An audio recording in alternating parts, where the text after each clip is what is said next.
हमसे 2 साल के बाद चीन आजाद हुआ था। 2 साल के बाद। हम 47 में आजाद हुए, वो 49 में आजाद हुआ। हम अंग्रेजों के गुलाम, वो जापान का गुलाम। और पूरी दुनिया में किसी को पता ही नहीं कि चीन गुलाम था। क्यों? क्योंकि अपने उसमें स्कूलों में पढ़ाया नहीं कि चीन गुलाम था। और पूरी दुनिया को पता है कि हम गुलाम थे, क्योंकि हम लगातार पढ़ाए जा रहे कि हम गुलाम थे। एक और काम किया उसने, 1949 में आजाद हुआ, 1950 में उसने जापानियों का नामो निशान मिटा दिया। ना किसी जापानी के नाम पे सड़क, ना जापानी के नाम पे मोहल्ला, ना जापानी के नाम पे गली, ना स्कूल में कोई जापानी के नाम पे चैप्टर, पूरा उड़ा दिया। नतीजा हुआ 1950 के बाद जो चाइनीज पैदा हुए उनको खबर नहीं लगी कि हाँ भैया चीन गुलाम था। और हमारे यहां हम बैठे हैं दिल्ली में, यह दिल्ली किसने बसाया था? पांडवों ने। इसको पहले इंद्रप्रस्थ कहते थे। इस इंद्रप्रस्थ में युधिष्ठिर के नाम पे सड़क नहीं है, भीम के नाम पे सड़क नहीं है, अर्जुन के नाम पे सड़क नहीं है, नकुल के नाम पे सहदेव सड़क नहीं है, सहदेव के नाम पे सड़क नहीं है, कुंती के नाम पे सड़क नहीं है, माद्री के नाम पे सड़क नहीं है, भीष्म पितामह के नाम पे सड़क नहीं, द्रोणाचार्य के नाम पे सड़क नहीं। लेकिन Babar road, Humayun road, Tughlaq road, Aurangzeb road. और कितने शर्म की बात है कि इस देश संविधान की शपथ लेने वाले सांसद, विधायक, मंत्री इन वहशी दरिंदों के नाम पे बड़ी हुई सड़कों पे रहते हैं। उनको शर्म नहीं आती अपना पता बताने में कि मैं बाबर रोड पे रहता हूं, मैं हुमायूं रोड पे रहता हूं, मैं तुगलक रोड पे रहता हूं। लोधी पार्क में जाने के बाद उनकी आत्मा कचोटती नहीं है कि जिस वहशी दरिंदे लोधी ने हमारी माताओं और बहनों के साथ अत्याचार किया, उनको कैद किया, उनके साथ बलात्कार किया, उस लोधी पार्क में हम घूम रहे हैं। इसलिए कहता हूं अब आर्य समाज को यह जिम्मेदारी भी उठानी पड़ेगी। और एक एक नाम कब तक बदलेंगे? 1000 नाम पड़े हैं। तरीका यही है, एक भारतीय नामकरण संहिता बनाई जाए, एक साथ पूरे भारत से गुलामी का नाम मिटा दिया जाए।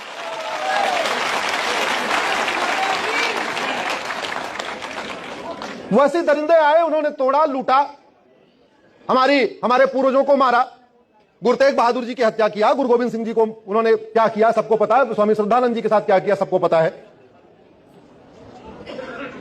काशी, मथुरा, भद्रकाली, भोजशाला, अटाला। भारत का संविधान के प्रियम्बल का पहला शब्द है सोवरिन। सोवरिन को हिंदी में कहते हैं संप्रभु। संप्रभु का मतलब होता है गुलामी का न नाम हो न गुलामी का निशान हो। आज तक मुझे समझ में नहीं आ रहा सोवरिन को लोग हिंदी में क्या समझ रहे हैं। सोवरिन का मतलब होता है संप्रभुता। संप्रभुता का मतलब न गुलामी का नाम हो न गुलामी का निशान हो। कब तक एक एक मंदिर हम लोग मुक्त कराएंगे? पहले अयोध्या फ्री कराएंगे, फिर काशी फ्री कराएंगे, फिर कोर्ट के जरिए तो तारीख पे तारीख चलती रहेगी।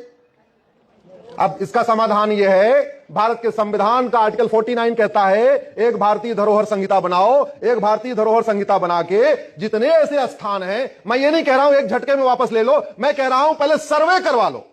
हमारे पास टेक्नोलॉजी है, हम चंद्रयान बना सकते हैं, मंगलयान बना सकते हैं, अग्नियान बना सकते हैं, परमाणु बम बना सकते हैं। तो हमारे क्या हम वो जो ढांचा है, वो जो मंदिर है, उसको चेक करके ये नहीं पता कर सकते कि तोड़ा गया है वास्तव में एज इट इज है? हो सकता कि नहीं हो सकता? आवाज उठाइए, एक भारतीय धरोहर संहिता बनाई जाए और भारतीय धरोहर संहिता बना के जो गुलामी के निशान है इनको वापस लिया जाए। मुगलों ने 1000 मदरसा खोला था, आज की डेट में 3.5 लाख मदरसे चल रहे। और जब मुगल चले गए तो फिर मदरसा चलना चाहिए क्या? जोर से बताइए जरा।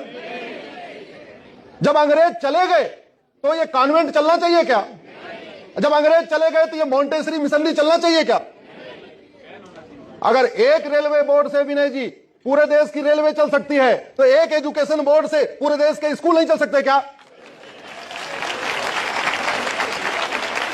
अगर भारत में जीएसटी लागू हो सकता है, सामान के अनुसार टैक्स तय हो सकता है कि इस वाले पे 12%, इस वाले पे 18%, इस वाले पे 5%, तो वन नेशन वन सिलेबस नहीं हो सकता है क्या? अरे भैया, कश्मीर से कन्याकुमारी मैथ का सिलेबस एक हो सकता है, कश्मीर से कन्याकुमारी फिजिक्स का सिलेबस एक हो सकता है, केमिस्ट्री का एक हो सकता है, जूलॉजी का एक हो सकता है, बॉटनी का एक हो सकता है, हिस्ट्री का एक हो सकता है, इंग्लिश का एक हो सकता है, हिंदी का एक हो सकता है, संस्कृति का एक हो सकता है। ऐसा कौन सा विषय है जिसका हरियाणा का सिलेबस अलग होना चाहिए, यूपी का अलग होना चाहिए, बिहार का अलग होना चाहिए, बंगाल का अलग होना चाहिए? अरे इस देश में कृष्ण और सुदामा एक साथ बैठ के एक किताब पढ़ते थे। आज की डेट में मंत्री और संतरी की किताब अलग अलग है, एक है? जोर से बताइए जरा। और कहते हैं हम समरसता लाएंगे, समानता लाएंगे। समान शिक्षा के बिना समरसता की बात करना, समान शिक्षा के बिना समान अवसर की बात करना, यह केवल और केवल एक कल्पना है। जब तक समान शिक्षा लागू नहीं होगी तब तक समान सोच तैयार नहीं होगी। और ये मदरसे कितने खतरनाक है। मदरसों में क्या सिखाया जाता है? वेद हराम है, यानी आर्य समाज वाले सारे। मंदिर में पूजा करना हराम है, सब बेकार। ऐसी ऐसी शिक्षा दी जा रही है। एक अभी बयान आया था, उसे पूछा मूर्ति पूजा बड़ा अपराध है कि बलात्कार? उसने बोला मूर्ति पूजा। बलात्कार उतना बड़ा अपराध नहीं है, मूर्ति पूजा ज्यादा अपराध है। पहले 1000 मदरसे थे मुगलों के समय, अभी 3.5 लाख हैं। तो खतरा बढ़ रहा है कि घट रहा है? जोर से बताइए जरा। और आप मदरसा बंद कर सकते हो क्या? आप आवाज उठा सकते हो, आप समान शिक्षा लागू करने की मांग कर सकते हो, आप यूनिफॉर्म एजुकेशन सिस्टम लागू करने की मांग कर सकते हो। लागू तो या तो संसद से होगा या तो सुप्रीम कोर्ट से होगा, और कोई तरीका नहीं है। अनफॉर्चुनेटली ऐसे विषयों पे चर्चा नहीं हो रही है। 1861 का पुलिस एक्ट चल रहा है आज तक, और नतीजा क्या है? हर राज्य की पुलिस का बिहेवियर अलग अलग है। यूपी में जो ये दिल्ली में हुआ है होली के दिन, अगर ये होली के दिन दिल्ली उत्तर प्रदेश में हुआ होता तो क्या होता? क्या क्या हो चुका होता? जोर से बताइए जरा। अब आप जो दिल्ली पुलिस ने किया, आप उसको वो चाहते हो या जो उन्होंने किया वो चाहते हो? भय बिन होय न प्रीत, सठे साठ्यम समाचरित। योगी बाबा इस समय राम नीति को अपना रहे हैं, और समाज में शांति के लिए यह जरूरी है। भारत में विनय जी प्रतिवर्ष 2 लाख लोग झूठी केस से परेशान होकर आत्महत्या कर रहे हैं। मैंने एक लेटेस्ट पीआईएल फाइल किया अभी सुप्रीम कोर्ट में। फतेहपुर में एक श्रीवास्तव परिवार के 3 सदस्यों ने आत्महत्या कर लिया। क्यों? झगड़ा हुआ था पैसे का, उसके ऊपर मुकदमा कुछ और लग गया। रेवाड़ी में एक यादव परिवार ने आत्महत्या कर लिया। क्यों? झगड़ा हुआ था जमीन का, मुकदमा कुछ और लग गया। झगड़ा होता है चक्रोट का, मुकदमा लगता है कुछ और। झगड़ा होता है जमीन का, मुकदमा एफआईआर लिखा जाता है किसी और धारा में।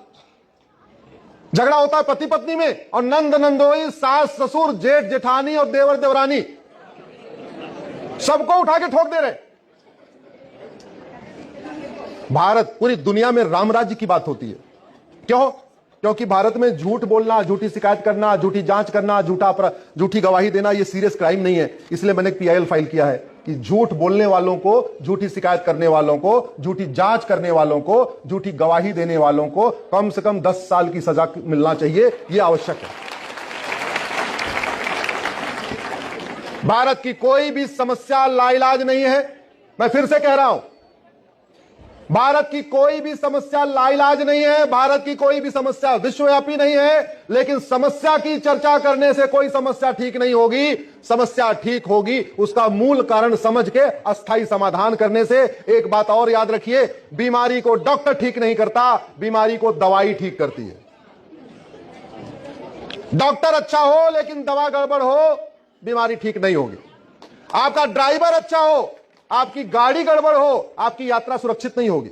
आपका आर्किटेक्ट अच्छा हो, आपका मिस्त्री अच्छा हो, आपका सीमेंट बालू गड़बड़ हो, आपका घर सुरक्षित नहीं होगा। आपको भोजन बनाना बहुत अच्छा हो, आता हो, लेकिन अगर आपका तेल मसाला गड़बड़ है, सब्जी गड़बड़ है, दाल मिलावटी है, तो आपका भोजन भी सुरक्षित नहीं होगा। वैसे ही शासक कितना ही अच्छा हो, जब तक नियम कानून अच्छा नहीं होगा, एजुकेशन सिस्टम नहीं बदलेगा, तब तक देश सुरक्षित नहीं होगा। और मैं आपसे पूछता हूं, आपको आधुनिक घर चाहिए या सुरक्षित घर? जोर से बोलिए जरा। तो आपको आधुनिक भारत चाहिए या सुरक्षित भारत? हमारी पहली आवश्यकता यह है, ये जो 25 लाख लोगों की अकाल मौत हो रही है, ये रुके, लफ्ज़ जिहाद रुके, लैंड जिहाद रुके, धर्मांतरण रुके, घुसपैठिए वापस भागे, जनसंख्या विस्फोट रुके, तब देश सुरक्षित होगा। क्योंकि जिस गति के साथ डेमोग्राफी बदल रही है, लफ्ज़ जिहाद, लैंड जिहाद, धर्मांतरण, घुसपैठ, जनसंख्या विस्फोट के कारण, इसको नहीं रोका गया तो 25 साल के बाद आपने जो सोचा नहीं है वो दिन देखना पड़ेगा। एक बात याद रखना, आडवाणी जी, जेठमलानी जी, इंद्र कुमार गुजराल साहब, मनमोहन सिंह जी अपना मकान, दुकान, खेत खलिहान, उद्योग व्यापार छोड़ के भागे कि नहीं भागे?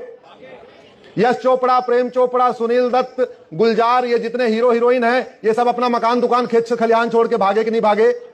अंत में मैं इतना ही कह रहा हूं, जिन आज के नेता और अभिनेता 25 साल के बाद आपका मठ, मंदिर, मकान, दुकान, खेत खलिहान, उद्योग व्यापार बचाने नहीं आएंगे।